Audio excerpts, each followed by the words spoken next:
last spoke, we were on the floor of the New York Stock Exchange, and one of the major themes we were discussing was this debate over hard versus soft landing. How has your view on that evolved? Sure, I know it's amazing that we're still in 2024 and talking about this hard versus soft landing, but it's still pertinent and probably more so than ever. If we were to look at the scoreboard of who's winning as far as soft landing or hard landing goes, a soft landing is still the most plausible. We've gotten good economic data that has been Goldilocks. We're still in expansion territory. I mentioned the consumer being very healthy in its spending habits. Consumer expectations about the economy are strong. Inflation has come down considerably. I think inflation will reach its 2% target by the end of this year. If you were to strip out real estate, we're already at around 2.2%. So despite the December CPI ticking upwards slightly, which, I don't think that's something that's going to derail this market and give a point to the hard landing camp by any means. So I think a soft landing is very much so in the cards.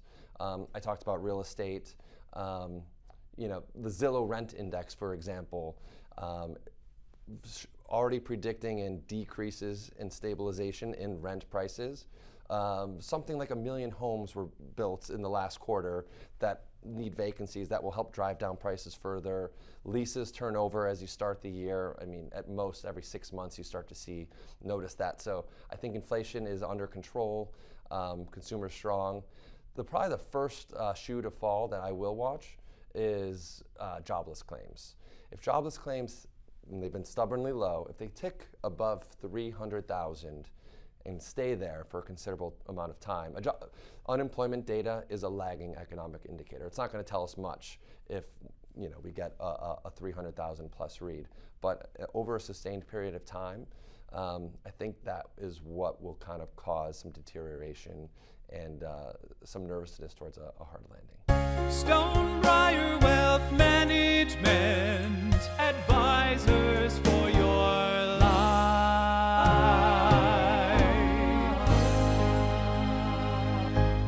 This is not an offer to buy or sell securities. No investment process is free of risk, and there is no guarantee that the investment process described herein will be profitable. Investors may lose all of their investments. Past performance is not indicative of current or future performance and is not a guarantee.